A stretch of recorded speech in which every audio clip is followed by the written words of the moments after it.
Siddipet Shri Chaitanya residential విద్యార్థులు పడుతున్న అవస్థలు అన్నీ ఇన్ని కావు. హాస్టల్లో పెట్టే తిండి తినలేక, తల్లిదండ్రులకు చెప్పుకోలేక విద్యార్థులు అవస్థలు పడుతున్నారు. విద్యార్థులు ధైర్యం చేసి తల్లిదండ్రులకు చెప్పినా, ఎవరికైనా కంప్లైంట్ చేసినా ఆ విద్యార్థినిని ప్రిన్సిపల్ గాని సిబ్బంది గాని టార్గెట్ చేస్తారని విద్యార్థులు భయపడుతున్నారు.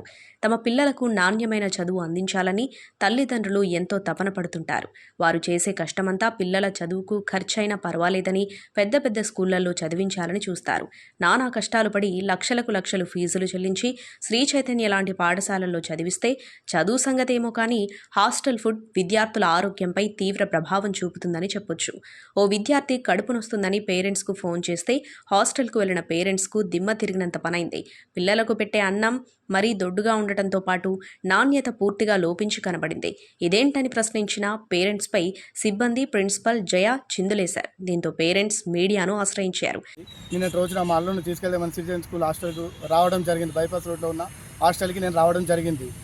నేను వచ్చేసరికి డిన్నర్ టైం ఉన్నది. ఇక్కడ డిన్నర్ టైంలో అందరూ పిలిచి నేను వచ్చేసరికి డిన్నర్ టైం ఉంది. ఇక్కడ పిల్లలందరూ అన్నయ్య ఇక్కడ కూర్చొని ఫుడ్ బాగాలేదు చూద్దా అని చెప్పేసరికి నేను వెళ్ళడం జరిగింది. లోపలికి వెళ్ళి చూడగా దొడ్డు రైసు, మధ్యాహ్నం కర్రీస్ ఉన్నాయి, చారు, అసలు చల్ల వరెస్ట్ అంటే వరెస్ట్ చల్లలో మొత్తం వాటరే ఉన్నాయి ఇందులో.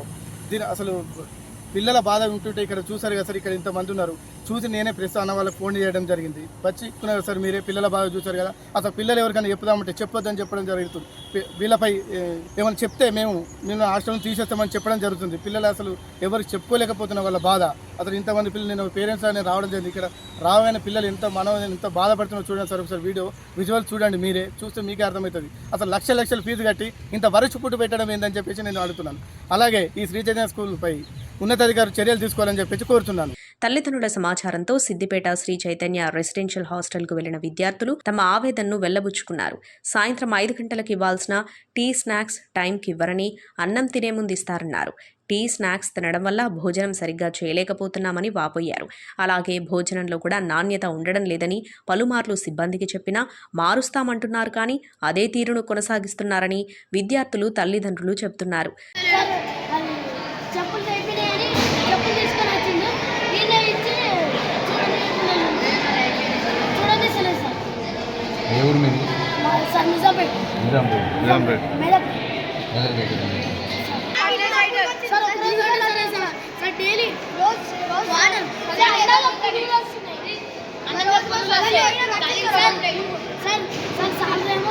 షూస్ వేసుకురావాలి, ఇవన్నీ వేసుకురావాలంటారు.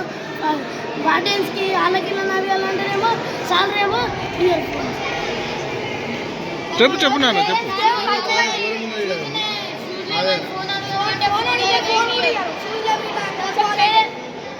ప్రిన్సిపల్, కోఆర్డినేటర్ సహా సిబ్బంది తల్లిదండ్రులకు పొంతనలేని సమాధానం చెబుతున్నారు. తల్లిదండ్రుల ముందే విద్యార్థులకు భయపెట్టే ప్రయత్నాలు చేశారు. అయినా విద్యార్థులు తాము పడే బాధను ప్రిన్సిపల్ ముందే మీడియాకు వెల్లడించారు. ఉప్మా, ఇడ్లీలలో పురుగులు కూడా వస్తున్నాయని, అడిగితే అలాగే ఉంటాయి, తీసివేసి తినండి అని సిబ్బంది అంటున్నారని విద్యార్థులు చెబుతున్నారు. డస్ట్బిన్, వాషింగ్ పాయింట్ పక్కనే డైనింగ్ ఉండటం వల్ల అక్కడి నుంచి వచ్చే వాసన వల్ల తినలేకపోతున్నామన్నారు విద్యార్థులు. ఇప్పటికైనా భోజనంలో నాణ్యత పెంచి సౌకర్యాలు కల్పించాలని విద్యార్థుల తల్లిదండ్రులు, విద్యార్థులు కోరుతున్నారు.